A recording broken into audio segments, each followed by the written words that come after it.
Hi అండి, అందరికీ నమస్కారం. కార్తీక మాసంలో వచ్చే శుక్రవారం ఎంతో విశేషమైనవి, లక్ష్మీదేవికి ఎంతో ఇష్టమైనవి.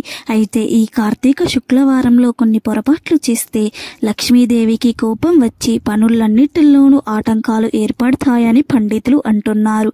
మరి కార్తీక శుక్రవారంలో ఆడవారు పొరపాటును కూడా చేయకూడని ఆ తప్పులు ఏమిటో ఇప్పుడు మనం ఈ వీడియోలో తెలుసుకుందాం. అంతకన్నా ముందు ముగ్గురమ్మలను శక్తి నిక్షిప్తం అయినటువంటి ఉన్న మంత్రం ఏమిటో తెలిపే కథను విందాం. ఓసారి పాల సముద్రం శేషపర్ణంపై శ్రీ మహావిష్ణువుకు లక్ష్మీ సమేత ఉండగా అనుకోకుండా పార్వతీదేవి సరస్వతీదేవి లక్ష్మీదేవిని చూడడానికి వైకుంఠానికి వచ్చారు. అల్లంత దూరాన వారిని చూసి లక్ష్మీదేవి భర్త అనుమతితో ఆయన పాదాలను ఒత్తడం ఆపి శేషపానుపై దిగి వారిద్దరినీ సోదరిగా ఆహ్వానించింది. ముగ్గురు కలిసి సమీపంలో ఉన్న ఓ ఉద్యానవనానికి వెళ్ళి ఓ చందకార శిల మీద ఆసీనులై గోష్ట మాట్లాడుకొనే సాగారు. మరలా మాట్లాడుకుంటూ ఉండగా దూరంగా నారదుడు వస్తూ ఉండడం గమనించింది. నారదుడు కూడా వీరిని చూశాడు. ఇంకేం కలహభోజనకుడు, తనను కావలసినంత కాలక్షేపం దొరికిందని అనుకున్నాడు. త్రిమూర్తుల భార్యలంతా ఒకే చోట కూర్చొని ఏదో విషయం గురించి మాట్లాడుతూ ఉన్నారు. ఏదో ఒక చిక్కు ప్రశ్న వేసి వారి ఇద్దరి మధ్య కలహాన్ని రేపి తాను నామానికి స్వార్థకాన్ని చేకూర్చుకోవాలనుకున్నాడు. అదేవిధంగా జగన్మాత మాటలను కూడా నారదుడు చూసి ఈ కలహబోధకుడు ఊరుకనే రాడు, ఇతనికి తగిన బుద్ధి చెప్పాలి అని నిర్ణయించుకొని బ్రహ్మ మానసపుత్రుడా సవగౌనంగా ఆహ్వానించారు. ఈ సందర్భంగా నారదుడు ముగ్గురమ్మల్ని చూసి నమస్కరించాడు. ముగ్గురమ్మలు సైతం నారదుడిని ఆశీర్వదించి విషయాలు ఏమిటి అని అడిగారు. ఇంకా సమయం దొరికింది కదా అని నారదుడు కలహాన్ని మొదలు పెట్టాడు. అమ్మ మాతలారా, త్రిమూర్తులకు భార్యలైన మీరు ముగ్గురు సకల లోక వాసులు సమీపిస్తున్నారు. అంతవరకు బాగానే ఉంది, కానీ మీ ముగ్గురిట్లో ఎవరు గొప్ప అనే సందేహం చాలా మందికి వేధిస్తుంది అని చెప్పాడు చిరునవ్వుతో. ముగ్గురమ్మల సందేహం ధర్మ సమేతంగా నువ్వు భూలోకానికి మేము చెప్పిన చోటుకు వెళ్ళి అక్కడ మా భక్తుల్ని పరీక్షించి మేము చెప్పిన మంత్రాన్ని వారికి ఉపదేశిస్తూ ఉండు. కొంతకాలం తర్వాత మాలో ఎవరు గొప్ప నీకే అర్థమవుతుంది అని చెప్పాడు. ముందు సరస్వతీదేవి నారదుడితో, నారద, భూలోకంలో మహాబలిపురానికి వెళ్ళి అక్కడ ఉన్న ఓ గురుకులంలో సెల్వ నారదుడనే విద్యార్థిని కలిసే సందర్భం చూసుకొని ఓం శ్రీమాత్రే నమః అనే మంత్రాన్ని 3 సార్లు ఉచ్చరించి అతనికి మంత్రోపదేశం చేయమంటుంది. ఆ తర్వాత అక్కడ జరిగిన విషయాన్ని తమతో చెప్పమని సరస్వతీదేవి నారదునికి చెప్పింది. భూలోకానికి పంపుతుంది. నారదుడు పండితుడు వేషంలో సలోమని నారదుడి బంధువుగా మహాబలిపురం వెళ్ళి సల్వే నారదుడి గురికి కలిశాడు. బంధువుల్ని తెలుసుకున్నాడు. గురు సల్వ నారదుడికి అక్షరం ముక్క రాదు, వానితో నా ప్రాణం విసిగిపోతుంది. పశువులకు కాపలా పంపేశాను, వెళ్ళి చూడమంటాడు. విషయం తెలుసుకొని బాలుడి దగ్గరికి వెళ్ళాడు. ఆ బాలుడు చదువు రాని తాను బాధపడే కష్టాన్ని చెప్తున్నాడు బోరుమని. నారదుడు ఆ బాలుడిని ఓదార్చి మంత్రోపదేశం చేస్తానని, ఆ తర్వాత ఏం జరుగుతుందో చూద్దామని చెప్పాడు. అలా సముద్రంలో స్నానం చేసి శుచిగా వచ్చిన ఆ బాలునికి ఓం శ్రీమాత్రే నమః అనే మంత్రాన్ని 108 సార్లు జపించమని చెప్పాడు.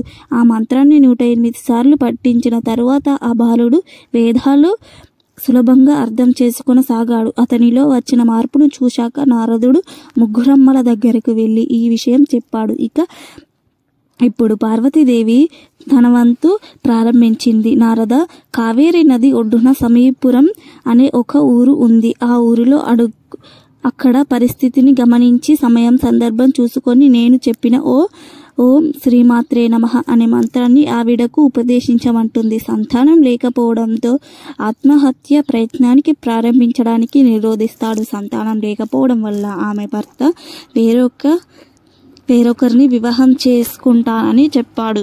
అదంతా సిద్ధమవుతుండగా గమనించి ఆమెకు కూడా ఓం శ్రీమాత్రే నమః అనే మంత్రాన్ని నారదుడు ఉపదేశిస్తాడు. ఈ మంత్రం ప్రభావంతో శుభ సమయాన్న తెలిపిన సంతానవతి అవుతుంది. ఈ విషయాన్ని వెంటనే నారదుడు ముగ్గురమ్మలకు చేరవేశాడు. ఇక మూడోసారిగా లక్ష్మీదేవి నారదుడితో గోదావరి ఒడ్డున తాటాకు ఇంట్లో రాజశేఖర్ అనే పేద దంపతుడు ఉంటాడు.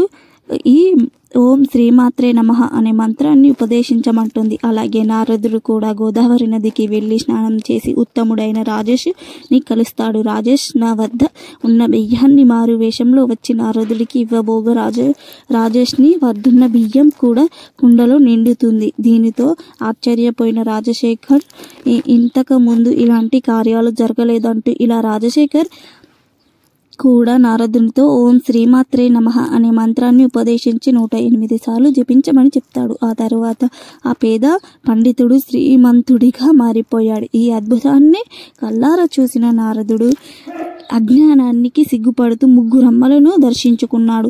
అమ్మలారా, మిమ్మల్ని అర్థం చేసుకోకుండా ప్రశ్న అడిగాను. ఈ మంత్రం ఎలా పుట్టిందని అడుగుతాడు. అప్పుడు లక్ష్మీదేవి ఇలా అంటుంది, బ్రహ్మపుత్ర, మేము ముగ్గురం శక్తుల్లో ఎటువంటి తేడా ఉండవు.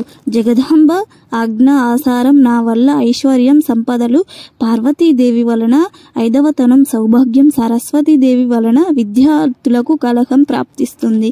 శ్రీ లక్ష్మిలోని శ్రీ సరస్వతిలోని శ్రీ శక్తిలోని జత చేస్తేనే ఓం శ్రీమాత్రే నమః అనే మంత్రం సృష్టి జరిగింది. ఈ మంత్రాన్ని జపించిన వారికి మా కటాక్షం కలుగుతుంది. అందువల్ల ఈ మంత్రాన్ని అర్హులైన మా భక్తులకు ఉపదేశించగలవు అని చెప్పింది. ఇక వీడియోలోకి వస్తే మొదటిగా కార్తీక శుక్రవారం రోజు ఖచ్చితంగా ఇంటిలో జలపాత్రలు అంటే నీటి గుమ్మం దాటించకూడదు.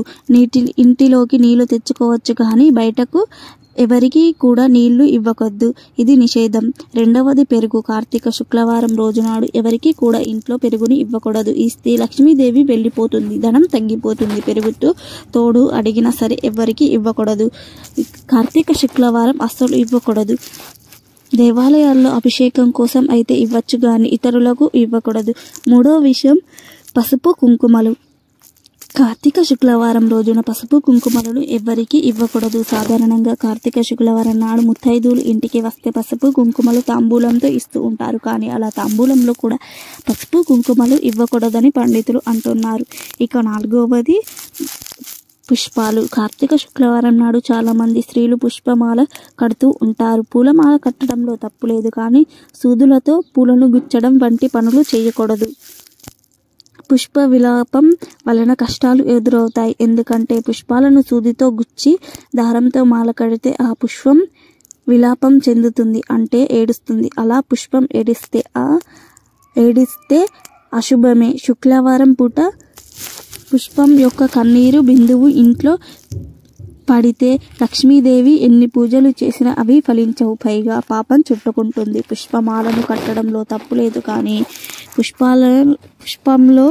పుష్పంలో నుండి సూదిని ఎక్కించడం అనేది నిషేధం. శుక్రవారం ఈ పనులు అస్సలు చేయకూడదు. మరొక విషయం ఏమిటి అంటే చాలా మంది గంధం అరగదీస్తూ ఉంటారు. అరగదీసిన చందనాన్ని పూజలకు వాడుకోవచ్చు, శుభప్రదమే. కానీ కార్తీక శుక్రవారం మాత్రం చందనం అరగదీయకూడదు. అలాగే కార్తీక శుక్రవారం ఎట్టి పరిస్థితుల్లోనూ వెన్న కాయకూడదని శాస్త్రం చెబుతుంది. మామూలు శుక్రవారంలో కూడా వెన్న కాయకూడదు. అలాగే కార్తీక శుక్రవారం రోజున కూడా పాలను కూడా ఇంట్లో ఎక్కువగా వలక్కుండా చూసుకోవాలి. తేనె కూడా కింద జారకుండా చూసుకోవాలి. తేనెలో, పాలల్లో, పుష్పాలలో లక్ష్మీ అమ్మవారు స్థిరంగా ఉంటారు. ధనరాశుల్లో కూడా లక్ష్మీ నివాసం ఉంటుంది. కాబట్టి ఈరోజు ధాన్యాన్ని కూడా కదపకుండా ఉంటే పొలాలు ఉన్నవారు బస్తాల ధాన్యాన్ని ఉంచుతారు. ఆ ధాన్యాన్ని కార్తీక శుక్రవారం రోజున ఆ ధాన్యాన్ని కదపకూడదు. ఈ పొరపాట్లలో ఏ ఒక్క తప్పు చేసినా సరే, ఏ ఒక్క తప్పు చేశారంటే లక్ష్మీదేవి అమ్మవారి ఆగ్రహానికి గురి అవుతారని తెలుసుకున్నారు కదా. ఇక మా వీడియో నచ్చితే లైక్ చేయండి, షేర్ చేయండి. అలాగే మా ఛానల్ని సబ్స్క్రైబ్ చేసుకోండి. మీ అందరికీ ధన్యవాదములు.